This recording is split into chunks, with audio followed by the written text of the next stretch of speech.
তোমরা বেশি বেশি করে এরকম তাসবিহাতের আমলগুলা করবা। যেমন বাবা হাদিসের কিতাবের মধ্যে একটা তাসবিহ আছে সুবহানাল্লাহি ওয়া বিহামদিহি। আল্লাহর পয়গম্বরের সাহাবী হযরত আবু হুরায়রা বলে, কোন মানুষ যদি দৈনিক ইখলাস আর ঈমানের সাথে 100 বার এই তাসবিহটা পড়ে, আওয়াজ করে কন্ত কয়বার? জোরে কোন না কয়বার? 100 বার যদি কোনো মানুষটা বাবা একিনার বিশ্বাস নিয়ে 100 বার যদি সুবহানাল্লাহ সুবহানাল্লাহি ওয়া বিহামদিহি এই তাসবিহ 100 বার পড়ে বাবা, হাদিসের কিতাবের মধ্যে আসে মহান রব্বে কারীম আল্লাহ সাথে সাথে ওই বান্দার জিন্দেগীর সব গুনাহ আল্লাহ সাথে সাথে মাফ করে দেয়। মুসলমান বাবার হাদিস আর তারগীবের মধ্যে আসে নবী আলাইহিস সালাতু ওয়াস সালাম বলতেছেন, এরে আমার উম্মতেরা শোনো, কোন মানুষ যদি সুবহানাল্লাহি ওয়া বিহামদিহি এই তাসবিহটা 100 বার তিলাওয়াত করে, মহান রব্বে কারীম আল্লাহ ওই বান্দাটার আমলনামার ভিতরে আল্লাহ পাক 1,24,000 নেক আল্লাহ সাথে সাথে দান করে। মাত্র 100 বার এই সুবহানাল্লাহি ওয়া বিহামদিহি, মাত্র এতটুকু শব্দ আপনারা আমার সাথে বলেন সুবহানাল্লাহি, জোরে বলেন না সুবহানাল্লাহি ওয়া বিহামদিহি। মাত্র 100 বার। কয়বার? 100 বার। এটা রমজানের বাইরে কথা বললাম। কেউ যদি রমজানে 100 বার তিলাওয়াত করে, আমার ভাই রমজানে তো 1/70 অথবা 70 থেকে 700 গুণ, তাহলে বুঝেন রমজানের বাইরে যদি 1,24,000 নেক আল্লাহ পাক আমলনামা দান করে, আমার ভাই তাহলে রমজানে কত দেয় এটা গণনা করে শেষ করা যাবে। সুবহানাল্লাহ, জোরে কোন না। তাহলে 1 নম্বর আমল হলো আমরা তাসবিহাত গুলা পড়ব, এর ভিতরে সুবহানাল্লাহি ওয়া বিহামদিহি এই তাসবিহটা আমরা বেশি বেশি পড়ব ইনশাআল্লাহ। জোরে কোন না ইনশাআল্লাহ। আরে মুসলমান বাবা খুব ভালো করে কথা দিল দিয়া বুঝেন। এ বাবা রমজানটা পাওয়ার পরে 2 নম্বর আমল, আমার ভাই মহান রব্বে কারীম আল্লাহ এই পবিত্র মাহে রমজানুল মুবারকে আল্লাহ পাক কিন্তু বাবা কোরআনটা নাজিল করেছেন, কোরআনটা অবতীর্ণ করলেন। এরে মুসলমান বাবা নবী আলাইহিস সালাতু ওয়াস সালামের উপর রব্বে কারীম আল্লাহ এই রমজানুল মুবারকে আল্লাহ সুবহানাহু ওয়া তাআলা এই 30 পারা কালাম আল্লাহ পাক দান করলেন। বাবা আমাদের 2 নম্বর আমল হলো বেশি বেশি করে আমরা আল্লাহ পাকের কোরআনটা তেলাওয়াত করব। বাবা নবী আলাইহিস সালাতু ওয়াস সালাম বলেন, যেই মানুষটা আল্লাহ পাকের কোরআনটা তেলাওয়াত করবে, যেই মানুষটা বেশি বেশি করে আল্লাহ পাকের কোরআনটা পড়বে, আমার ভাই হাদিসের কিতাবের মধ্যে আসছে যার সম্পর্কটা আল্লাহর কোরআনের সাথে বেশি হয়ে যাবে, যেই মানুষটার মহব্বতটা আল্লাহর কোরআনের সাথে হবে। এরে মুসলমান বাবা নবী আলাইহিস সালাতু ওয়াস সালাম বলেন, ওই কিয়ামতের ময়দানে রব্বে কারীম আল্লাহ এই কোরআনের সুপারিশের দ্বারা আল্লাহ পাক ওই মানুষটাকে জান্নাতের মালিক বানায়া দিবে। তাহলে বাবা বলেন তো রমজানে আমাদের প্রত্যেকের কোরআন তেলাওয়াত করা দরকার আছে না নাই? আরো জোরে মহব্বত করে বলেন তো বাবা আছে না নাই? এরে মুসলমান বাবা নবী আলাইহিস সালাতু ওয়াস সালাম বলেন, এ বাবা রমজানটা যেহেতু একটা সুবর্ণ সুযোগ, রমজানটা যেহেতু বাবা আমল সিজনের মাস, রমজানটা যেহেতু বাবা বেশি বেশি করে ইবাদত বন্দেগী করার মাস, আমি আপনাদেরকে ছোট্ট কয়েকটা আমলের কথা শোনাই। রমজানে আমরা বেশি বেশি করে আল্লাহর কোরআনের সূরা ইখলাসটা তিলাওয়াত করব, বেশি বেশি করে বাবা সূরা ফাতিহা তিলাওয়াত করব, আমি আপনি বেশি বেশি সূরাতুল ইয়াসিনটা তিলাওয়াত করব। এরে মুসলমান বাবা বেশি বেশি করে সূরাতুল মুলকের আমল করব, আমি আপনি সূরাতুল কাহাফের আমল করব, আমি আপনি সূরাতুল ওয়াকিয়ার আমল করব। আমার ভাই যারা লম্বা লম্বা সূরাগুলা তিলাওয়াত করতে জানি না, আমরা যারা পূর্ণাঙ্গ কোরআনটা তিলাওয়াত করতে জানি না, আমরা কমাস কম 5 ওয়াক্ত নামাজের পরে আল্লাহর কোরআনের সূরাতুল ইখলাসটা 3 বার কইরা তিলাওয়াত করব। কয়বার? কথা কয় না কয়বার? রাসূল বলে মান করা কুল হুয়াল্লাহু আহাদ, কেউ যদি একবার এই সূরাটা তিলাওয়াত করে, একবার এই সূরাটা পড়ে, নবী আলাইহিস সালাতু ওয়াস সালাম বলে আল্লাহ সাথে সাথে এই কোরআনের 3 ভাগের 1 ভাগ তিলাওয়াত করলে যেই সওয়াব আল্লাহ পাক রব্বুল আলামিন ওই বান্দা হোক বান্দি হোক তার আমলনামায় আল্লাহ সাথে সাথে 1 ভাগ তিলাওয়াতের সওয়াব দান করবে। সুবহানাল্লাহ। এখন রমজানে তো এটা আরো বেশি, রমজানে এটা আরো বেশি, কারণ রমজান তো 1/70, কেউ যদি একবার তিলাওয়াত করে তাহলে আল্লাহ তাআলা 70 বার তিলাওয়াত করলে যেই সওয়াব, আল্লাহ তাআলা আমলনামা সেই সওয়াবটা দান করবে। সুবহানাল্লাহ। এবার 2 বার তিলাওয়াত করলে 2 বার তিলাওয়াত করলে 2 ভাগে 3 ভাগের 2 ভাগ সওয়াব। যদি 3 বার পড়ে তাহলে পূর্ণ কোরআন শরীফ পড়লে যেই সওয়াব, আল্লাহ তাআলা ওই বান্দা বান্দির আমলনামায় আল্লাহ সেই সওয়াবটা দান করবে। সুবহানাল্লাহ, জোরে বল। তাহলে আমার ভাই, রমজানে আমাদের 2 নম্বর আমল হলো আমরা বেশি বেশি করে আল্লাহ পাকের কোরআন তিলাওয়াত করব, আল্লাহ পাকের কোরআনটা পড়ব। আমার ভাই, যখনই সময় পাই, ওই যে যারা বলেন না যে আমি তো সময় তো আমার কাটে না, সময় তো আমার যায় না, এই জন্য বিভিন্ন গুনাহের কাজ করে সময় কাটাইতে চান, বিভিন্ন এরকম অপরাধের কাজ করে, পাপের কাজ করে সময় কাটাইতে চান। না মুসলমান, না, পাপাচারের কাজ করে না, আমরা ইবাদত দিয়া, তিলাওয়াত দিয়া, তাসবিহ দিয়া আমরা আমাদের সময়গুলা কাটাইব তো ইনশাআল্লাহ। কথা কয় না ইনশাআল্লাহ কাটাবো না? এবার আসেন 3 নম্বর আমল। নবী আলাইহিস সালাতু ওয়াস সালাম বলেন 3 নম্বর আমল হলো আমরা রমজান মাসে বেশি বেশি করে আমরা ইস্তেগফারের আমল করব। সুবহানাল্লাহ, জোরে বল। বলেন তো কিসের আমল করব? একটু বলেন না ভাই, কিসের আমল? ইস্তেগফার। এটা মহা এক ঔষধ। ইস্তেগফার এটা মহা এক ঔষধের নাম। এই ইস্তেগফারের মধ্যে মহান রব্বে কারীম আল্লাহ অনেক সমস্যার সমাধানের ঔষধ আল্লাহ পাক ইস্তেগফারের মধ্যে দান করছে। সুবহানাল্লাহ, ধরে কর। আরেক হাদিসের মধ্যে আসছে, নবী আলাইহিস সালাতু ওয়াস সালাম বলেন যারা ইস্তেগফারের আমল বেশি বেশি করবে, ইস্তেগফারের আমলকে যারা ইখলাসের সাথে এরকম দিল দিয়া এই আমলটা করবে, মহান রব্বে কারীম আল্লাহ এই দুনিয়ার জমিনের ভিতরে আল্লাহ পাক রব্বুল আলামিন তাদেরকে মুস্তাজাবুদ দাওয়া আল্লাহ জমিনের মধ্যে তাদেরকে বানায় দিবে। সুবহানাল্লাহ। মুস্তাজাবুদ দাওয়া কাকে বলে? মুস্তাজাবুদ দাওয়া কাকে বলে? হাদিসে আসছে যে মুস্তাজাবুদ দাওয়া ওই ব্যক্তিকে বলে যেই মানুষটা আল্লাহর কাছে হাত উঠায়া কোনো কিছু চাইতে দেরি হয়, আল্লাহ পাক বান্দাকে দিতে একটা সেকেন্ডও দেরি হয় না, অর্থাৎ যা চাইবে আল্লাহ সাথে সাথে ওই বান্দার দোয়াটা আল্লাহ পাক কবুল করে নেবে। সুবহানাল্লাহ। যেমন আমাদের এই পৃথিবীতে মাযহাব হলো 4টা। 1 নম্বরে হানাফি, যেটা ইমাম আজম আবু হানিফা রহমতুল্লাহি আলাইহি, আমরা যার অনুসরণ করি হানাফি মাযহাব। 2 নম্বর মালিকি, ইমাম মালিক রহমতুল্লাহি আলাইহির মাযহাব। 3 নম্বরে শাফি মাযহাব, যেটা ইমাম শাফিঈ রহমতুল্লাহি আলাইহি, যেটার প্রবর্তক। এরপরে 4 নম্বরে হাম্বলি, ইমাম আহমদ ইবনে হাম্বল রহমতুল্লাহি আলাইহি, যেই মাযহাব যিনি উৎপত্তি করেছেন ইমাম আহমদ ইবনে হাম্বল, যার হাদিসের কিতাব আমরা পড়ি। আমার ভাই, আমি আজকেও কিতাবের মধ্যে দেখছি উনি এত বড় একজন মুহাদ্দিস ছিলেন, এত বড় একজন বুজুর্গ আলেম ছিলেন যে ইমাম আহমদ ইবনে হাম্বলের একসঙ্গে উনি 3 লক্ষ হাদিসের হাফেজ ছিলেন। সুবহানাল্লাহ। এত বড় আলেম, এত বড় মুহাদ্দিস, উনি এক একটা হাদিসকে সংরক্ষণ করার জন্য এত কষ্ট করেছে, এত মুজাহাদা করেছে। ইমাম আহমদ ইবনে হাম্বল রহমতুল্লাহি আলাইহির জমানায় একটা রুটি বিক্রেতা একজন যুবক, কি বিক্রেতা? কথা কয় না রে?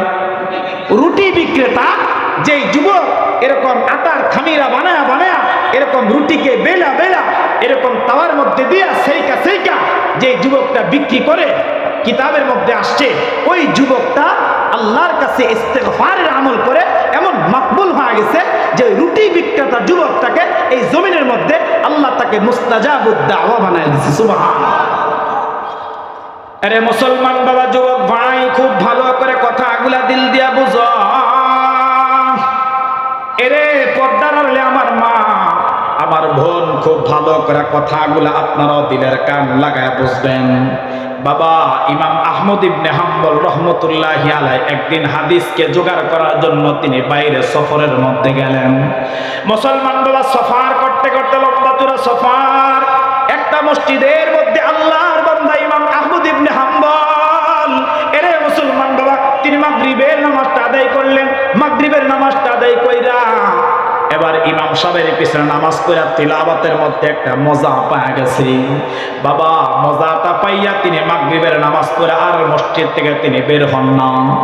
মুসলমান বাবা বড় চমৎকার করে কিতাবের মধ্যে লিখলেন, তিনি আবার এশারের নামাজটা পড়লেন। এশারের নামাজটা পড়া চিন্তা করলেন, আরে আমি তো একজন মুসাফির মানুষ, আমি কোথায় যাব, কোথায় রাত্রি যাপন করব? এই চিন্তা করে আল্লাহর বান্দা ইমামে আহমদ ইবনে হাম্বল ওই মসজিদের মধ্যে একটা বিছনা বিছায়া দিলেন, আর হাদিসের কিতাবটা নিয়ে বাবা আল্লাহর বান্দা মুতালা করতেছিলেন। চিল্লায় কোন সুবহানাল্লাহ। হাদিসের কিতাবটা তিনি পড়তেছিলেন। এরে মুসলমান বাবা, এমত অবস্থায় মসজিদের মুয়াজ্জিন এসে বললেন, এ মুরব্বী বাবা, কে আপনি, কোথায় থেকে আসছেন? আপনি মসজিদ থেকে বের হয়ে যান, মসজিদের মধ্যে রাত্রি যাপন করার কোনো অনুমতি নাই। বাবা ইমাম আহমদ ইবনে হাম্বল বারংবার বললেন, আমাকে একটু রাতের বেলা থাকার জন্য একটু পারমিশন দাও। বলে, না না, আমাদের মসজিদের মধ্যে থাকার কোনো পারমিশন নাই। এরে মুসলমান বাবা, ইমাম আহমদ ইবনে হাম্বল সঙ্গে সঙ্গে মসজিদ থেকে বের হয়ে গেলেন। কত সাদা সিধা জিন্দেগি ছিল বাবা। এত বড় একজন মুহাদ্দিস, এত বড় একজন আলেম, এত বড় একজন ইমাম হওয়ার পর জনগণ তাকে চিনে না। বাবা ইমাম আহমদ ইবনে হাম্বল বের হয়ে আবার রাস্তা দিয়ে তিনি হাঁটা আরম্ভ করলেন। আরে মুসলমান বাবা, হাঁটতে হাঁটতে তিনি একটা বাজারের মধ্যে গেলেন। ওই বাজারের মধ্যে গিয়ে দেখতেছে বাজারের সমস্ত দোকানগুলা বন্ধ হয়ে গেছে, আর সমস্ত দোকানগুলা বন্ধ হইয়া মাত্র একটা দোকান খোলা। দোকানের মধ্যে একটা যুবক এরকম ভাবে আটার খামিরা বানায় বানায় রুটিগুলা বেইলা বেইলা তার মধ্যে সেইকা তিনি মানুষের কাছে বিক্রি করতেছে। এবার ইমাম আহমদ ইবনে হাম্বল ওই যুবকটার কাছে গিয়ে ডাক দে, বলে, যুবক, আমি রাতের বেলা শীতের মধ্যে তোমার চুলার পাশে একটু আগুন দাবায়া দেবা রাত্র কাটাইতে চাই। বলো বলো, এখানে রাত্রটা কাটাইলে তোমার কোনো অসুবিধা হবে নি? মুসলমান বাবা যুবক আবার ডাইকা ডাইকা বলতেছে, এ আল্লাহর বান্দা, কোথায় থেকে আপনি আসলেন জানি না, আপনার বাড়ি কোথায় আমি জানি না। ও আল্লাহর বান্দা শুনেন, আপনি যদি আমার চুলার পাশে দাঁড়ায় দাঁড়ায় আগুন দাবায় যদি রাতের বেলা সময়টা কাটান, আমার কোনো অসুবিধা নাই, আপনি চাইলে সময়টা কাটাইতে পারেন। এর মুসলমান অনুমতি পাইয়া ইমাম আহমদ ইবনে হাম্বল এবার চুলার কিনার দাঁড়ায় দাঁড়ায় তিনি আগুন পোয়াইতেছে। সুবহানাল্লাহ জোরে কোন। মুসলমান আগুন, তিনি আগুনের মধ্যে দাবাইতেছে। এ বাবা, আগুন পয়া পয়া তার শরীরটা গরম করতেছে। ইমাম আহমদ ইবনে হাম্বল ওই যুবকটার চেহারার মধ্যে তাকাইলেন। এবার তাকায় তাকায় দেখে বাবা ওই যুবকটা মুখ দিয়ে বিড় করে কি যেন পরে রুটিগুলো এরকম খামিরা বানাইতেছে। আবার দেখে যখন রুটিগুলো এরকম ভাবে বেলতেছে, তখন বিড় করে কি যেন তার জবানটা দিয়া পড়তেছে। আবার যখন রুটিগুলো তাওয়ার মধ্যে তখন কি যেন পড়তেছে। আবার যখন উঠে পিট করতেছে তখন পড়তেছে। আবার যখন কাস্টমারের কাছে দিয়া দেয় তখন কি যেন বিড় করে আওয়াজ করে এরকম পড়তেছে। ইমাম আহমদ ইবনে হাম্বল এরকম লম্বা চূড়া সময়টা ধরে যখন যুবকের এই আকৃতিটা দেখলেন, যুবকের আমলটা দেখলেন, এরে মুসলমান বাবা, তখন ইমাম আহমদ ইবনে হাম্বল ডাইকা ডাইকা বলে, যুবক, একটা কথা জানার জন্য আমার দিলের মধ্যে একটা কৌতূহল, আমার দিলের মধ্যে আশা জায়গা গেছে, আমি তোমার কাছে একটা কথা জানতে চাই। এবার যুবকটা ডাইকা বলে, এগো আল্লাহর বান্দা, বলেন কি জানতে চান বলেন। এরে মুসলমান বাবা, এরে যুবক ভাই, তোদের পায়ের মধ্যে ধরা কয়টা কথা শোনাই বাবা, দিলের কান লাগায় কথাগুলা বুঝো। এবার যুবককে ডাইকা বলে, শোনো, আমি যখন দেখলাম তুমি আটার খামিরা বানাও, আবার যখন দেখলাম রুটিগুলা বেলতেছো, আবার যখন দেখলাম তাওয়ার মধ্যে দেয়া রুটিগুলা ছাকতেছো, আমি তোমার কাছে জানতে চাই, এরে যুবক, যখন বেলছো তখনও জবানতে দেয়া কি পড়তেছিলা? যখন এরকম ভাবে তাওয়ার মধ্যে দিলা তখনও কি যেন পড়তেছিলা? যখন কাস্টমার কাছে বিক্রি করো তখনও কি যেন বলতেছিলা? আবার যখন দেখলাম মানুষের কাছ থেকে এরকম টাকাগুলা ক্যাশের মধ্যে রাখো তখনও যেন কি করতেছিলাম? এবার যুবকটা ডাইকা বলে, ও আল্লাহর বান্দা শোনেন, আমি যখন রুটির আর যখন খামিরা বানাই তখনও জবানটা দিয়ে আমি পড়তেছিলাম আস্তাগফিরুল্লাহ। সুবহানাল্লাহ কোন। আমি তখনও জবানটা দিয়ে পড়তেছিলাম আস্তাগফিরুল্লাহ। আমি যখন তাওয়ার মধ্যে রুটিটা বেলতেছিলাম আমি তখনও বলতেছিলাম আস্তাগফিরুল্লাহ। আমি যখন রুটিটা তাওয়ার মধ্যে দিলাম সেকার জন্য দিলাম আমি তখনও বলতেছিলাম আস্তাগফিরুল্লাহ। আমি যখন কাস্টমারের কাছে বিক্রি করলাম তখনও বলতেছিলাম আস্তাগফিরুল্লাহ। আমি যখন ক্যাশের মধ্যে টাকা রাখতেছিলাম তখনও বলতেছিলাম আস্তাগফিরুল্লাহ। এবার ইমাম আহমদ ইবনে হাম্বল ডাইকা ডাইকা বললেন, এরে যুবক শোনো, এই আস্তাগফিরুল্লাহর আমলটা কইরা তোমার কি লাভ আছে? ইস্তিগফারের আমলটা কইরা তুমি এরকম কি পাইছো আমাকে একটু জানায় দাও। এবার যুবকটা ডাইকা ডাইকা বলে, শোনেন, শুনেন, এই ইস্তেগফারের আমলটা আমার বড় পছন্দের একটা আমল, এটা আমার কাছে বড় পছন্দের একটা আমল। এই ইস্তেগফারের আমলটা করার কারণে আমার আসমানের মালিক আল্লাহ, আমি রুটি বিক্রেতা, আমি যুবকটাকে এই আমলটার কারণে আল্লাহ পাক আমাকে মুস্তাজাবুদ দাওয়া আল্লাহ বানায় দিছে। সুবহানাল্লাহ। আল্লাহ তাআলা আমাকে মুস্তাজাবুদ দাওয়া বানায় দিছে। এরে মুসলমান, ইমাম আহমদ ইবনে হাম্বল তো আশ্চর্য হয়ে গেলেন। আরে আমি জমানার এত বড় একজন ইমাম, আমি জমানার এত বড় একজন মুহাদ্দিস, এত বড় একজন আলেম, একটা রুটিওয়ালা নাকি সে মুস্তাজাবুদ দাওয়া হয়ে গেছে। এবার ডাইকা বলে, যুবক তুমি মুস্তাজাবুদ দাওয়া হইছো, এটার গ্যারান্টি কি? এবার যুবকটা ডাইকা বলে, শোনেন, আমার জিন্দেগিতে আমি আমার রব, আমি আমার আল্লাহর কাছে এরকম যতগুলো দোয়া করলাম, আমি আমার রবের কাছে যতগুলো চাহিদা ছিল, আমি যখন চাইলাম আমার আসমানের মালিক আল্লাহ আমার জিন্দেগির সমস্ত চাহিদা পূরণ করে দিছে। আমার আসমানের মালিক আল্লাহ আমার সমস্ত দোয়াগুলা কবুল করছে। কিন্তু আল্লাহর বান্দা, আজও পর্যন্ত সব দোয়া কবুল হয়েছে, কিন্তু আমার একটা দোয়া কবুল হয় নাই। আল্লাহু আকবার। জোরে কোন আল্লাহু আকবার। বলে আমার সব দোয়া কবুল হয়ে গেছে, কিন্তু আমার কয়টা দোয়া কবুল হয় নাই? বলে আমার একটা দোয়া কবুল হয় নাই। এবার ইমাম আহমদ ইবনে হাম্বল বিস্ময়কর আমাকে তাকায় রইলেন, আর ডাইকা ডাইকা বলেন, যুবক তোমার সব দোয়া কবুল হয়ে গেছে, একটা দোয়া কবুল হয় না, সেটা কি বলো?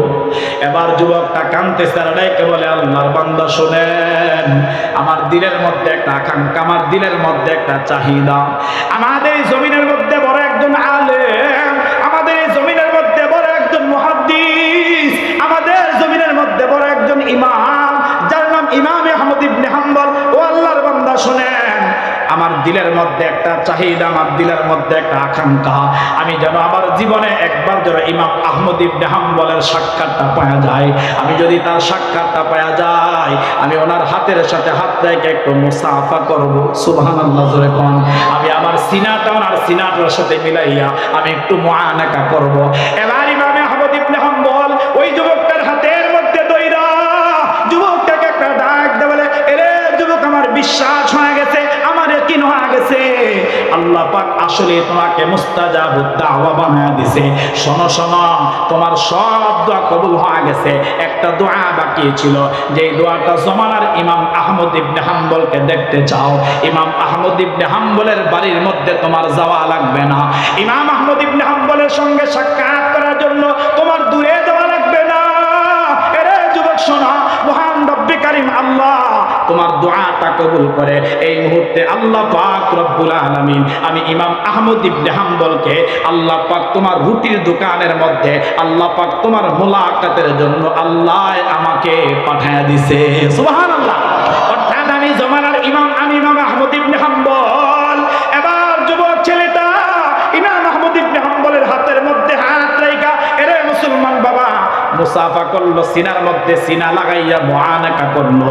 আর ডাইকা বলে, আল্লাহর শুকর, আর ডাইকা বলে, মহান রব্বে কারীম আল্লাহ পাকের প্রশংসা, কৃতজ্ঞতা, যে মহান রব্বে কারীম আল্লাহ আমার অপূর্ণ দোয়াটা পূর্ণ করে দিল। এই জন্য যুবক, আমাদের 3 নাম্বার আমল হলো বাবা, রমজানটা যখন পায়া যাব, এই যে রমজানটা চলে আসছে, এরে মুসলমান বাবা, খামাকা সময়টা না কাটাইয়া, খেলায় ফেলায় সময়টা না কাটাইয়া, এরকম সিনেমা দেখা সময় না কাটাইয়া, আরে মুসলমান মা বোনেরা, পর্দার হলে আমার বোন, খুব ভালো করে কথাগুলো বুঝো, ওই টিভির সামনে না থাইকা, নাটক সিনেমা না দেখা, এরে মুসলমান বাবা, আমরা তাসবিহটা হাতের মধ্যে নিয়ে পড়ব সুবহানাল্লাহ, আমরা তাসবিহ হাতের মধ্যে নিয়ে পড়ব আলহামদুলিল্লাহ, আমরা তাসবিহ হাতের মধ্যে নিয়ে পড়ব আল্লাহু আকবার, আমরা তাসবিহ হাতের মধ্যে নিয়ে পড়ব লা ইলাহা ইল্লাল্লাহ, আমরা তাসবিহ হাতের মধ্যে নিয়ে পড়ব আস্তাগফিরুল্লাহ। আমার ভাই, এই আমলগুলা যারা করবে, নবী আলাইহিস সালাতু ওয়াস সালাম বলে, ইস্তিগফারের আমল করবে, আল্লাহ পাক রব্বুল আলামিন তাকে জমিনের মধ্যে মুস্তাজাবুদ দাওয়া বানায় দিবে। তাহলে আমরা রাজি আছি না ইনশাআল্লাহ? কথা কয় না, রাজি আছি না ইনশাআল্লাহ? তাহলে 3 নাম্বার আমল পাইলাম, আমরা ইস্তিগফার করব বেশি বেশি, কারণ আমাদের গুনাহ আছে, আমাদের পাপ আছে, আমাদের রব আমাদেরকে বারবার ডাকতেছে, এরে কামরুজ্জামান শোনো, কামরুজ্জামান শোনো, আমি তো তোরে মায়া করে বানাইছি, আরে আমি তো তোরে দয়া করে বানাইছি, কেমন মায়া করে বানাইছি, আমার ভাই ইমাম জুলফিকার উনি ওনার কিতাবের মধ্যে লেখছে, এত মায়া আল্লাহর, এত দয়া, আল্লাহ এত প্রেম দিয়া আমাকে আপনাকে বানাইছে। আরে যদি একটা 80 বছরের গুনাহগার, যদি একটা 100 বছরের গুনাহগার যদি তার জিন্দেগির একটা ভুল বুঝতে পারে যে হ্যাঁ আমি তো গুনাহ করছি, আমি তো পাপাচার করছি, আমি তো অন্যায় করছি, এটা বুঝার পরে যদি বান্দা ওই গুনাহের উপরে একটু লজ্জিত হয়, একটু শর্মিন্দা হয়, ওই বান্দাটা যদি ওই গুনাহের উপরে লজ্জিত হয় একবার ডাক দেয়, আল্লাহ তুমি না আমাকে মায়া করে বানাইছো, আল্লাহ তুমি না আমাকে দয়া করে বানাইছো। আমার ভাই নবী আলাইহিস সালাতু ওয়াস সালামের হাদিস নকল করে আল্লামা রশিদ আহমদ গঙ্গুহি উনি ওনার কিতাবের মধ্যে লেখছে, এইভাবে যদি বান্দা একটা সেজদা জমিনের মধ্যে লাগায়, আয় জমিনে সেজদা দিছি, আমি আপনি মনে করি মাটির মধ্যে দিলাম, আমি আপনি মনে করি চাটাইয়ের মধ্যে দিলাম, আমি আপনি মনে করি কার্পেটের মধ্যে দিলাম। আরে রাসূলুল্লাহ ডাক দেখো, উম্মত একটা সেজদার কেমন দাম জানো? আরে একটা সেজদার কেমন মাকাম জানো?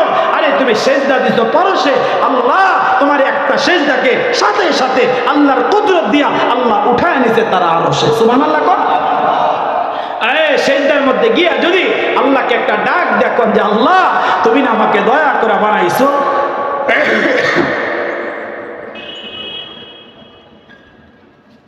আয় আল্লাহ তুমি না আমাকে মায়া করে বানাইছো, এইভাবে যদি বান্দা একটু লজ্জিত হয়, একটু লজ্জিত হয়া নিজেকে শর্মিন্দা বানায়া সেজদার মধ্যে গিয়ে ডাক দেখো, আল্লাহ এত মায়া করে বানায়া, এত দয়া করে বানায়া, আল্লাহ তুমি কেমনে আমাকে ওই কবরে নিয়া আল্লাহ জাহান্নামে জ্বালাইবা, আল্লাহ কেমনে আমাকে জাহান্নামের আগুনে পোড়াইবা। আমার ভাই কিতাবের মধ্যে লেখছে, এইভাবে বান্দা আল্লাহর কাছে মাফ চাইতে দেরি হয় যদি বান্দার গুনাহ সমুদ্রের ফেনা পরিমাণ হয়, যদি বান্দার গুনাহ আকাশচুম্বী হয়, বলে এইভাবে চালার সাথে সাথে আল্লাহ পাক সাথে সাথে ওই বান্দার জিন্দেগির সব গুনাহ আল্লাহ সাথে সাথে মাফ করে দেয়। হ্যাঁ তিনি তোমার আমার, এর যুবক তিনি তোমার আমার মালিক। আয় আজকে সব চিনলাম আমার ভাই, আজকে সব চিনলাম। আরে দুনিয়ার নেতা চিনলাম, দুনিয়ার নেত্রী চিনলাম, দুনিয়ার বাড়ি চিনলাম, দুনিয়ার গাড়ি চিনলাম, আয় দুনিয়ার নারী চিনলাম, সন্তান চিনলাম। আরে আমি আপনার, আমি আপনি, আমার আপনার ব্যবসা বাণিজ্য সব চিনলাম, টাকা পয়সা চিনলাম। যুবক ভাই তুমি আমি আজকে এখন পর্যন্ত আয় তোমাকে আমাকে কে বানাইলো, তোমাকে আমাকে কে নিয়ে আসলো, কোথায় ছিলাম, কোথায় আসলাম, আবার কোথায় যাব? আরে তুমি আমি আজকে আমার তোমার আমার রবকে চিনতে পারি নাই। কথা কয় না, চিনতে পারি নাই। এই জন্য ভাই ওই কবর দৈনন্দিন তোমাকে আমাকে ডাকছে, ওই কবরটা দৈনন্দিন তোমাকে আমাকে ডাইকা বলতেছে, কামরুজ্জামান শোনো, আনা বাইতুদ দুদা। আরে কবর বলতেছে আনা বাইতুল জুরমা, আনা বাইতুল গরবা, আনা বাইতুল ওয়াহদা। শোনো আমি কবর এক অচিন অপরিচিতের ঘর, আমি কবর একাএকির ঘর। আরে আমি কবর তো সাপ বিচ্ছের ঘর। বান্দা একটু ভয় রাখো না, তুমি কিন্তু এই কবরের যাত্রী। আরে তুমি কিন্তু এই কবরের প্যাসেঞ্জার, একটু ভয় রাখো না যে এই কবরে মা থাকবে না, আরে যে এই কবরে বাবা থাকবে না, আরে যে কবরের ভিতরে কোনো সাথী থাকবে না, কোনো বাতি থাকবে না। আপনারা আওয়াজ করে বলেন তো ওই কবরের মধ্যে আমাদের যাওয়া লাগবে কি লাগবে না? তো জোরে কন্যা লাগবে কি লাগবে না? আজরাইল বারবার ঘুরছে আর কবর আমাকে আপনাকে বারবার ডাকছে, শোনা আমি এমন একটা ঘর, আরে আমার কাছে তো আসবা বান্দা, তবে আমার কাছে আসার আগে সাবধান হয়ে আস। আমার কাছে আসার আগে বান্দা যাহা কিছু আমার ভিতরে প্রয়োজন দরকার বান্দা ওইগুলা নিয়ে আসো। তাহলে আমার ভাই আমাদের 3 নম্বর আমল হলো, আমাদের 3 নম্বর আমল হলো আমরা বেশি বেশি করে এই পবিত্র মাহে রমাদানুল মুবারকে আমরা ইস্তেগফারের আমল করব ইনশাআল্লাহ। কথা কয় না ইনশাআল্লাহ? আরে মুসলমান বাবা খুব ভালো করে কথাগুলা দিল দিয়া বুঝেন। এ বাবা 4th নম্বর আমল নবী আলাইহিস সালাতু ওয়াস সালাম বলেন, বাবা রমজান মাসে 4th নম্বর আমল হলো বাবা আমি আপনার রমজান মাসে বেশি বেশি করে আল্লাহর পয়গম্বর আলাইহিস সালাতু ওয়াস সালামের উপর বাবা দুরূদ শরীফের আমল করব। এরে মুসলমান বাবা দুরূদ শরীফের আমল অত্যন্ত দামি এক আমল। এ বাবা নবী আলাইহিস সালাতু ওয়াস সালামকে আমরা যারা মুহাব্বত করি, আমরা যারা আল্লাহর পয়গম্বর আলাইহিস সালাতু ওয়াস সালামের প্রকৃত অনুসারী বাবা যারা দাবি করি, আপনারা আওয়াজ করে বলেন তো বাবা আমাদের প্রত্যেকের তাহলে আল্লাহর নবীর উপরে বেশি বেশি দুরূদ শরীফের আমল করা বলেন তো দরকার আছে না নাই? কথা বলতে হবে বাবা, আছে না নাই? তাহলে 4 নাম্বার আমল পাইলাম দুরূদ শরীফের আমল।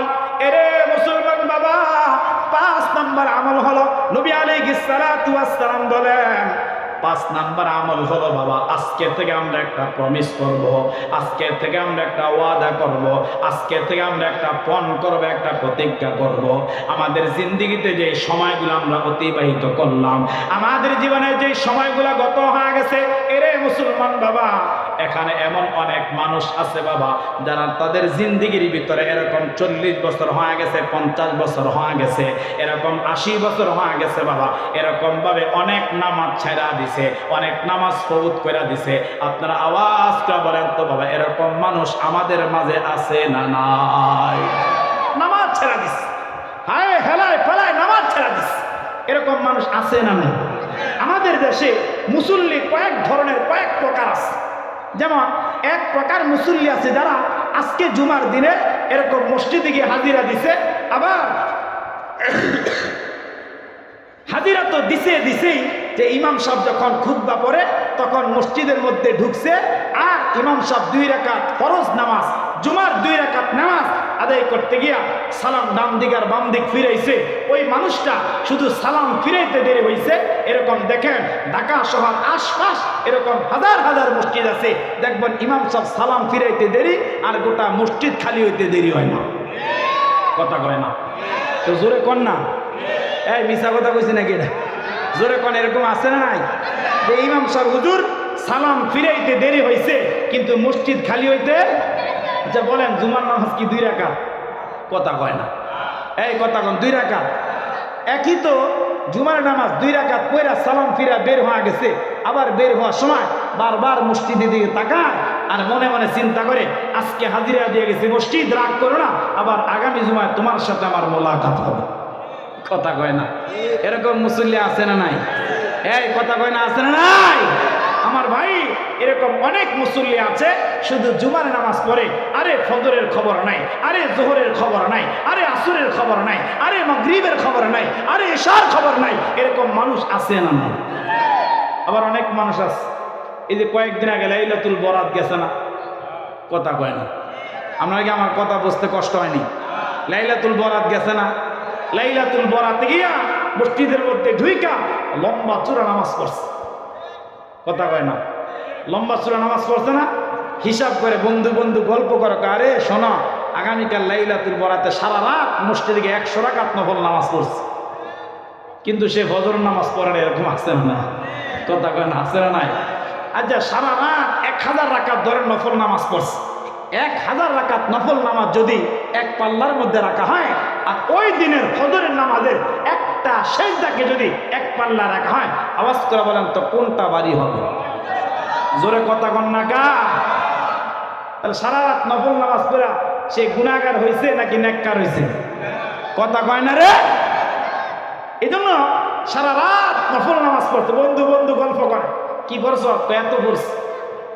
আর মসজিদে বলেছে শোনো এই লাইলাতুল বরাতে আইসা এত নামাজ পড়ছে, আল্লাহর কাছে কাঁদছি যে আল্লাহ আমার জীবনে তো আমি কত পাপ করছি, আমার জীবনে তো আমি কত গুনাহ করছি, আমার জীবনে তো আমি কত অন্যায় অপরাধ করছি, আল্লাহ তোমার কাছে মাফ চাই, তোমার কাছে ক্ষমা চাই। এই যে ক্ষমা চাইয়া মাফ চাইয়া নফল পড়া বের হয়েছে, এই লোকটা এরকম আছে সমাজে, আকসার কিছু লোক আছে, এরকম অনেক লোক আছে এই বছর লাইলাতুল বরাতে নামাজ পড়ছে, আবার আগামী বছর লাইলাতুল বরাতের আগে আর সে মসজিদের মধ্যে যায় না। আছে না নাই? কথা কয় না, আছে না নাই? এই জন্য আমার ভাই কথা খুব খেয়াল করে বুঝবেন, 5 নম্বর আমল যেটা নবী আলাইহিস সালাতু ওয়াস সালাম বলে, আমরা একটা পণ করব, একটা প্রতিজ্ঞা করবে যে আজকের থেকে আমার জীবনে যেই নামাজ ফৌত হয়ে গেছে, যেই নামাজটা আমি গত করে ফলাইছি, যেই নামাজকে আমি ছাইরা দিলাম পিছনে, আমি আমার রব্বে কাবার কাছে, আমি আমার মালিকের কাছে আমি তো এরকম তওবা তো করবই, এবং পিছনের নামাজগুলা জানা শোনা থাকলে আমি কাজা আদায় করে নিব আস্তে আস্তে। কিন্তু আজকে থেকে প্রমিস হবে এটা যে আমি আর কখনো 1 ওয়াক্ত নামাজও এই জিন্দিগিতে যতদিন বাঁচব আমি আর কখনো 1 ওয়াক্ত নামাজ এরকম ভাবে কখনো ছাড়ব, কথা বলে না, ছাড়ব। বিশেষ করে রমজানের আমল এটা, রমজানের আমল এটা যে আমি 5 ওয়াক্ত নামাজ বা জামাআত একেবারে মসজিদে গুরুত্ব সহকারে আমি আদায় করবো। আমার ভাই, অনেক মানুষ আমাদের এলাকায় আছে, আমাদের সমাজে অনেক মানুষ আছে যে হুজুর আমার অনেক বদ অভ্যাস আছে। যেমন গতকালের আগের দিন আমার প্রোগ্রাম ছিল অনেক দূরে, তো আমি আসার সময় গতকালকে গাড়িতে আমাকে এক লোক প্রশ্ন করতেন যে হুজুর আমার তো কিছু বদ অভ্যাস আছে, যেগুলো আমি ছাড়বো কিভাবে? এগুলো তো আমি চাইছি, চেষ্টা করি, কিন্তু আমি তো ছাড়তে পারি না। আমি তাকে বললাম যে বদ অভ্যাস হোক, গুনাহ হোক, এগুলা ছাড়ার জন্য একটা সুবর্ণ সময় সামনে আসছে, সুবর্ণ মাস সামনে আসছে, আর সেটা হলো পবিত্র মাহে রমাদান মুবারক। যেমন আমি এরকম, আপনার রাগ করেন এখন যে কথাটা বলবো, এরকম অনেক মানুষকে চিনি যে আমাদের দেশে বলেন তো বিড়ি খাওয়েন না মানুষ আছে না নাই? এই কথা কেন আছে না নাই? আছে না? হুজুর এত চেষ্টা করি, আমার ঘরে গেলে বিবি, এরকম সময় গেছে যে বিবি তার লগে আমার থাকতেও দেয়নি, বিড়ি খাইছে বন্ধে আমার সাথে থাকতে চায় না, এরকম মানুষ আছে না নাই? তো কথা কন না আছে না নাই? তো যারা করে গুনাহ, আচ্ছা দেখেন বিড়ির প্যাকেটের মধ্যে লেখা আছে বিড়ি ক্যান্সারের কারণ, লেখা আছে না নাই? কথা কন না আপনারা? এটা জানার পরও সে খাইতেছে, নিজের দেহের ক্ষতি হয়, এটা জানার পরও সে খাইতেছে, করতেছে। এখন এটা ছাড়ার সুবর্ণ একটা মাস রমজান। আপনি নিয়ত করেন যে আজকের থেকে আর খাবো না, রমজানে আমি আর সারা রমজান খাবো না। এক মাস যদি এটা ট্রাই করে, এক মাস যদি এটার জন্য চিন্তা ফিকির করে বাদ দেয়, আপনারা বলেন তো এক মাস পরে এটা তার মনে চাইবে? কথা কয় না, এই মনে চাইবে? তাহলে সুবর্ণ সুযোগ হলো রমজানে এই গুনাহটা ছাড়া। এরকম অনেক গুনাহ আছে যেগুলো আমরা ছাড়তে পারি না, অনেক গুনাহ আছে। এই গুনাহগুলা ছাড়ার জন্য এই রমাদান মুবারক সুবর্ণ একটা সুযোগ।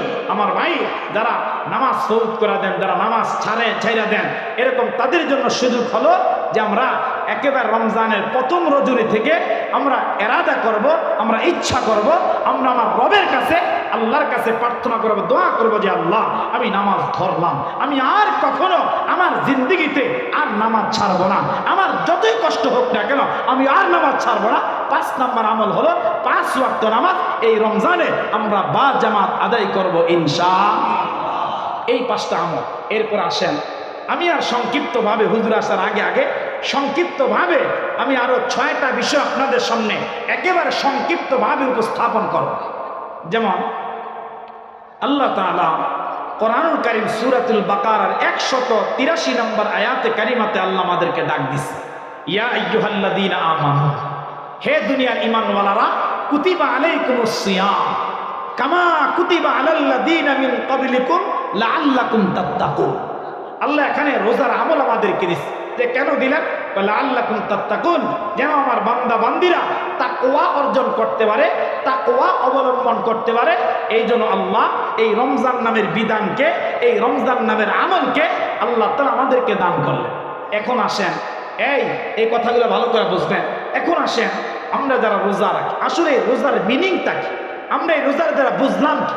অনেক মানুষ আছে যে সুবহি সাদিকের আগ থেকে নিয়ে খাইছে, সাহারি খাওয়ার পর থেকে নিয়ে এরকম সূর্যাস্ত পর্যন্ত সারাদিন উপোস থাকছে, সারাদিন অনাহারে থাকছে। সে মনে করে যে সারাদিন অনাহারে থাকার নাম রোজা। আসলে বলেন তো সারাদিন উপোস থাকার নাম কি রোজা? তো বলেন না, কথা বলেন না। আল্লামা ইমাম ইবনুল জাওজি রহমতুল্লাহি আলাইহি উনি ওনার কিতাবের মধ্যে লিখছে, হ্যাঁ যে সারাদিন তো উপোস থাকবাই, কিন্তু তোমার এই উপোস থাকার সাথে সাথে বান্দা তোমার এই দেহের মধ্যে এমন 6টা অঙ্গ আছে, এমন 6টা অঙ্গ আছে বান্দা, ওই 6টা অঙ্গকে তুমি হেফাজত করবা, ওই 6টা অঙ্গকে বান্দা তুমি কন্ট্রোল করবা, ওই 6টা অঙ্গকে বান্দা গুনাহ থেকে তুমি বিরত রাখবা, গুনাহ থেকে তুমি হেফাজত করবা। তাহলে তোমার রোজাটা পূর্ণাঙ্গ রোজা হবে। আর এই পূর্ণাঙ্গ রোজা দিয়া আল্লাহ তাআলা ইন্তেকালের পরে বড় একটা জান্নাত তোমাকে দান করবে। সুবহানাল্লাহ। আরে মুসলমান বাবা, খুব ভালো করে কথা দিল দিয়া বুঝেন। এ বাবা, আল্লামা ইমাম ইবনুল জাওজি বড় চমৎকার করে লিখলেন, বাবা 6টা জিনিস আমি আপনি যেন বাবা হেফাজত করতে পারি। বাবা এই 6টা গুনাহ থেকে যেন আমি আপনি, 6টা বস্তুকে যেন আমি আপনি সব সময় হেফাজত করতে পারি। কারণ মুসলমান বাবা, সারাদিন উপোস থাকলাম কিন্তু আমি আপনি আমার জবানকে কন্ট্রোল করলাম না, সারাটা দিন আমি আপনি উপোস থাকলাম, কিন্তু বাবা আমি আপনি আপনার আমার নজরটাকে হেফাজত করলাম না, আমি আপনি আপনার আমার কানের শ্রবণ করাকে বাবা গুনাহ থেকে হেফাজত করলাম না, আমি আপনি আমার আপনার হাতকে কন্ট্রোল করলাম না, আমি আপনি আমার এরকম ভাবে পা গুলাকে কন্ট্রোল করলাম না, আমি আপনি আপনার আমার লজ্জাস্থানকে কন্ট্রোল করলাম না, এগুলার দ্বারা সমস্ত গুনাহের ফাহেসার কাজগুলা করলাম। আপনারা আওয়াজ করে বলেন তো বাবা, এই গুনাহগুলা যদি আমি আপনি করি তাহলে আমার আপনার রোজাটা বলেন তো আল্লাহর কাছে কখনো কবুল হবে নি? কথা কয় না মুসলমান বাবা। আল্লামা ইমাম ইবনুল জাওজি বড় চমৎকার করে লিখলেন, এরে মুসলমান বাবা, এক নম্বরে বলে তুমি যখন অনাহারে থাকবা, তুমি যখন সাহারির আমলটা করবা, সাহারির আমলটা করার পর থেকে না ইফতার পর্যন্ত এক নম্বর আমল হলো বান্দা তুমি তোমার জবানটাকে কন্ট্রোল করবা, তুমি তোমার জবানটাকে সমস্ত ফাহেসা কাজ থেকে, তুমি তোমার জবানটাকে সমস্ত অশ্লীল কথাবার্তা থেকে, তুমি তোমার জবানটাকে সর্বদিকের খারাপ কথাবার্তা থেকে এরে বান্দা তুমি হেফাজত করবা। তাহলে তোমার জবানকে কন্ট্রোল করলে কিন্তু তোমার জবানের রোজাটা পূর্ণাঙ্গ হয়ে যাবে। এর মুসলমান আপনারা আওয়াজ করে বলেন তো বাবা, আমরা রোজা রাখার পরে জবানটা দিয়া বলেন তো মিথ্যা কথা বলি কি বলি না? কথা কয় না। এরকম অনেক মানুষের জবানটা দিয়ে বাবা গীবত করে, এরে মুসলমান শেখায়ত করে এই জবানটা দিয়ে বাবা এরকম বিভিন্ন অশ্লীল কথাবার্তা বলে, বিভিন্ন মিথ্যা সাক্ষ্য দেয়। আপনারা আওয়াজ করে বলেন তো বাবা, এরকম মানুষ আমাদের সমাজের মধ্যে বলেন তো আছে না নাই? তাহলে এক নম্বরে বাবা জবানটাকে কন্ট্রোল করব।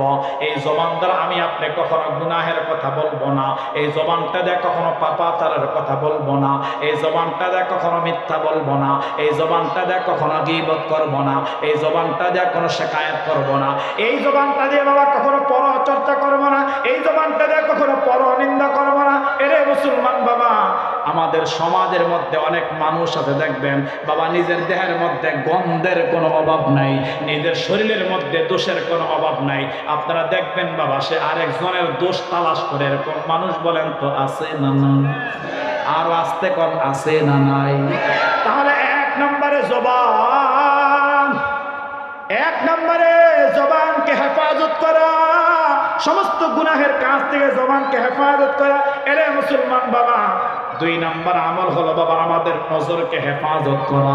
আমাদের নজর সমস্ত ফাহেসা জিনিস দেখা থেকে, সমস্ত গুনাহের জিনিস দেখা থেকে, এরকম বিশেষ করে বাবা পর নারী দেখা থেকে, এরকম বেগানা নারী দেখার থেকে, যেই নারীকে দেখা আপনার আমার জন্য হারাম, যেই নারীকে আপনার আমার জন্য দেখা বাবা অবৈধ, আল্লাহর পয়গম্বর বলেন ওই নারীর দিকে তাকানো থেকে তোমার চোখকে বান্দা তুমি হেফাজত করবা। বলে দুই নম্বর আমল তুমি তোমার নজরকে হেফাজত করো, কারণ নজরের কথা হাদিসে আসছে। আমার ভাই নজর বড় খারাপ, আবার নজর বড় ভালো। যেমন ভালো কেমন, আপনি চাইলে আপনার এই নজরটাকে ইবাদত বানাইতে পারেন, আপনার এই নজরটাকে আপনি বন্দিগি বানাইতে পারেন। যেমন আচ্ছা এখানে আপনারা যারা আছেন, আচ্ছা কাদের কাদের মা বাবা বেঁচে আছে একটু হাত তুলে দেখান তো। লিল্লাহে তাকবীর, লিল্লাহে তাকবীর, হাত নামা। মাশাআল্লাহ, এখানে ম্যাক্সিমাম মানুষের মা বাবা আছে। আপনি আজকে বাড়িতে গিয়েও এই আমলটা করতে পারেন। নজরের ব্যাপারে নবী আলাইহিস সালাতু ওয়াস সালাম বলে যে নজর কেমন দামি, বলে কোনো মানুষ যদি এই চোখ দিয়া নজরটা লইয়া তার মা বাবার কাছে যায়, ধরেন অনেকের মা বাবা আছে আমাদের এলাকার ভিতরে এরকম মায়ের বয়স 80-90 বছর হয়ে গেছে, মা একেবারে বার্ধক্য উপনীত হয়ে গেছে, মা এখন পান খায় আর পানের পিকগুলা গালের দুই সাইড দিয়া বায়া বায়া পড়ে গেছে, চেহারা কুচকে গেছে, মায়ের চেহারার মধ্যে কোনো লাবণ্যতা নাই, কোনো সৌন্দর্য নাই। নবী আলাইহিস সালাতু ওয়াস সালাম বলে ওই অসুন্দর মা বাবার চেহারাটার মধ্যেও যদি আজকে বাড়িতে গিয়া এই দুইটা চোখের নজর দিয়া, একটু মায়ার নজর দিয়া, মহাব্বতের নজর দিয়া, প্রেমের নজর দিয়া, ভালোবাসার নজর দিয়া যদি একটাবার তাকান, নবী আলাইহিস সালাতু ওয়াস সালাম বলে উম্মাত তাকাইতে দেরি হবে, আল্লাহ পাক সাথে সাথে তোমার আমল নামায় আল্লাহ একটা কবুল হজের সওয়াব দিতে আল্লাহ 1 সেকেন্ডও দেরি করবে না। সুবহানাল্লাহ। এরে মুসলমান বাবা, তাহলে মায়ের দিকে তাকাইতে কিন্তু 1 সেকেন্ড সময় লাগবে না। এরে মুসলমান যুবক ভাই, শুধু একবার মোহাব্বত আর প্রেম আর ভালোবাসার নজরটা দিয়া বাবা মা বাবার দিকে তাকাইবা। নবী আলাইহিস সালাতু ওয়াস সালাম বলেন সাথে সাথে আল্লাহ পাক কবুল হজের সওয়াবটা দান করবেন। এরে মুসলমান বাবা, যারা কোরআন শরীফটা পড়তে পারি না, অনেক মানুষ বাবা আমাদের এখানেও থাকতে পারেন, যেই মানুষটা আল্লাহ পাকের কোরআনটা পড়তে পারি না, যারা এখনো পর্যন্ত আল্লাহর কোরআনটা শিখতে পারি নাই, এর মুসলমান আপনারা আওয়াজ করে বলেন তো বাবা, এরকম মানুষ আমাদের মধ্যে আছে না নাই? বাবা পড়তে পারে না, কিন্তু কোরআনটা খুলা খুলা যদি আল্লাহর কোরআনের দিকে একটা মায়ার নজর লাগাই, নবী আলাইহিস সালাতু ওয়াস সালাম বলে মোহাব্বত আর প্রেম নিয়ে যদি আল্লাহর কোরআনটার দিকে কেউ তাকায়, আল্লাহর পয়গম্বর আলাইহিস সালাতু ওয়াস সালাম বলে ওই বান্দার প্রতি তাকানে তাকানে তার নজরে নজরে আল্লাহ পাক ওই বান্দার আমল নামায় আল্লাহ সওয়াব দান করবে। এরে মুসলমান বাবা, নজরের আরেকটা কথা বলে সামনের দিকে যাচ্ছি। এরে মুসলমান বাবা, কেউ যদি বাইতুল্লাহর দিকে তাকায়, কেউ যদি মদিনার মুনাওয়ারার দিকে তাকায়, এরে মুসলমান বাবা ওই বাইতুল্লাহটার দিকে তাকাইলে আপনারা আওয়াজ করে বলেন তো বাবা, ওই বাইতুল্লাহর দিকে তাকাইলে আমল নামায় ইবাদত দান করবেন যিনি, তিনি কে? আর মোহাব্বতে ডাকদা বলেন না বাবা, তিনি কে? তাহলে মুসলমান এই নজর দিয়ে যেই দিকে তাকাইলে আমাদের ইবাদত হবে, যেই দিকে তাকাইলে বাবা আমাদের বন্দেগী হবে, যেই দিকে তাকাইলে বাবা আমাদের নেক হবে, ওই দিকে তাকানো বলেন তো দরকার আছে না নাই? কথা বলেন না, আছে না নাই? এরে মুসলমান বাবা, কেউ যদি বেগানা নারীর দিকে তাকায়, বলেন তো এটা আমাদের সমাজে আছে না নাই? এটা শুধু জুয়াইনারা তাকে এরকম না, অনেক বুড়া মানুষও এরকম ইয়াং স্টাইলওয়ালা মেয়েদেরকে দেখলে তাকায় থাকি কি থাকে না? কথা বলে না, থাকি কি থাকে না? এই গুনাহটা অহরহ, এই গুনাহটা আমাদের মধ্যে আছে। আমরা তাকাই, এই গুনাহ আমাদের প্রত্যেকের নজরে আছে। আমার ভাই আল্লামা ইমাম, আমি আজকেও দেখছি এই কথা, এখন যেটা বলছি না, ইমাম ইবনুল জাওজি রহমতুল্লাহি আলাইহি বুস্তানুল ওয়াইজিন নামক কিতাবের মধ্যে উনি লিখছেন। আমি আজকেও দেখছি যে এক যৌনক, এক বুজুর্গের ব্যাপারে এই কথা আসছে, যে এক বুজুর্গ, ওনার চেহারার মধ্যে একটা কালো দাগ ছিল। জি,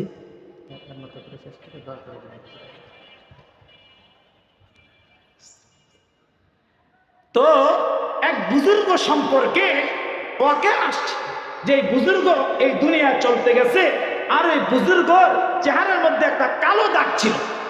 এখন কেউ কেউ কষ্ট করো, হে আল্লাহর বুজুর্গ, হে আল্লাহর ওলি, আপনার চেহারার মধ্যে এই দাগ কোথায় থেকে আসছে? এই চেহারার মধ্যে এরকম কালো দাগ কোথায় থেকে আসে? এবার বুজুর্গ ডাইকা বলে, শোনো, আমি একদিন রাস্তা দিয়ে চলতেছিলাম, আর চলতে গিয়ে হঠাৎ এরকম আমার বেখেয়ালি ভাবে একটা বেগানা নারীর দিকে আমার দৃষ্টি গেছে। আমি সাথে সাথে আমার নিজেকে কন্ট্রোল করছি, হেফাজত করে আমি আমার নজরকে হেফাজত করছি, কিন্তু আরেকবার খাহেসাত নিয়ে ওই সুন্দরী রমণীর দিকে আমি তাকাইছি। আর একবার তাকায়া আমি আমার বাড়িতে আসছি, আসার পরে রাত্রের বেলা আমি ঘুমাইছি। আর ঘুমানোর পরে আমি স্বপ্নে দেখতেছি যে আল্লাহ তাআলা কিয়ামতের ময়দানটা কায়েম করছে। জোরে একবার আল্লাহু আকবার কোন। কিয়ামতের মাঠ আল্লাহ কায়েম করছে। কিয়ামতের মাঠে সমস্ত জিন আর ইনসান দাঁড়ায় গেছে, আর সবাই দাঁড়ায়া আল্লাহ পাক রব্বুল আলামিন এরকম মিজান কায়েম করছে, পুলসিরাত কায়েম করছে, জান্নাত কায়েম করছে, জাহান্নাম কায়েম করছে। আমাকে আমার রব ডাইকা ডাইকা বলেন, হে আল্লাহর বান্দা, আমাকে আল্লাহ ডাইকা বলেন, হে আমার বান্দা, যাও এই পুলসিরাতের 30,000 বছর রাস্তা পার হয়া তুমি এরকম জান্নাতের মধ্যে চলে যাও। সুবহানাল্লাহ, একটু জোরে কোন। আরে মুসলমান বাবা, যুবক ভাই, খুব ভালো করে কথা দিল দিয়া বুঝেন। এ বাবা, আল্লাহর বান্দা তখন কিতাবের মধ্যে ইবনুল জাওজি বড় চমৎকার করে লিখলেন। আল্লাহর বান্দা বলে, তখন আল্লাহ পাক যখন আমাকে ওয়াদাটা করলেন তুমি জান্নাতের মধ্যে যাও, তবে বান্দা তুমি এরকম পুলসিরাতের পোলটা পার হয়ে তুমি এরকম জান্নাতের মধ্যে যাও। এরে মুসলমান বাবা, লোকটা তখন ব্যাখ্যা করতেছিলেন, আমি যখন পুলসিরাতের পোলের মধ্যে যখন উঠলাম, আর পুলসিরাতের পোলের মধ্যে দাঁড়াইয়া আমি যখন অতিক্রম করব আমি দেখলাম নিচের জাহান্নাম থেকে একটা আগুনের অগ্নিসীমা আমার চেহারাটার মধ্যে আইসা আমাকে দগ্ধ করলো। আর আগুনের মধ্যে আইসা আমার চেহারাটার মধ্যে আইসা দগ্ধ করলো। আমার চেহারার মধ্যে একটা কালো দাগ পড়ে গেছে। সাথে সাথে আমাকে রব্বি কারীম আল্লাহ পাক ডাইকা ডাইকা বললেন, এরে গোলাম শোনো, ওই যে দুনিয়ার জমিনের মধ্যে চলতে গিয়া ওই দেখবে একবার একটা নারীর দিকে তাকাইলা, হারাম নারীর দিকে তাকাইছো, আমি আল্লাহ তোমার সাথে সাথে মাফ করে দিলাম।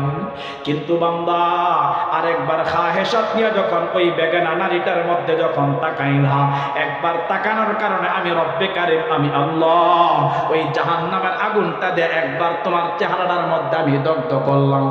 বান্দা শোনো, যদি বারবার তাকাইতা তাহলে আগুন তোমাকে আরো বেশি দগ্ধ করে ফলাইতো।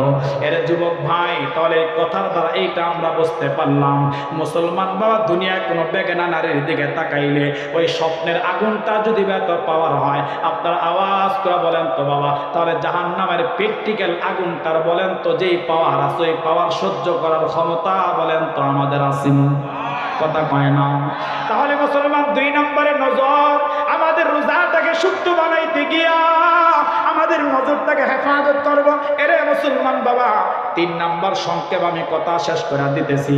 3 নম্বর বলে তোমার কানকে হেফাজত করবা সর্বদিকের ফাহেসা কথা শোনা থেকে, সর্বদিকের গান বাদ্য শোনা থেকে, সর্বদিকের এরকম ভাবে মিথ্যা কথা বলেন, গীবত শেখায়ত বলেন, এইগুলা শোনাতে আমাদের কানকে আমরা হেফাজত করব। 4 নম্বরে বান্দা তোমাদের 2টা হাত, এই 2টা হাত তোমরা কন্ট্রোল করবা সমস্ত গুনাহ থেকে। এরে মুসলমান বাবা, এরকম ভাবে সর্বদিকের গুনাহ থেকে যেই সমস্ত গুনাহ আমাদের হাত দ্বারা হয়, আমাদের রোজাটাকে সুন্দর বানাইতে গেলে আপনার আওয়াজ করে বলেন তো আমাদের হাত কন্ট্রোল করা দরকার আছে না নাই? এরে মুসলমান, 5 নম্বর 2টা পা, যেই দিকে গুনাহের কাজ হয়, যেই দিকে পাপাচারের কাজ হয়, আমাদের পা দিয়ে ওই দিকে যাব না, আমাদের পাকে কন্ট্রোল করা দরকার।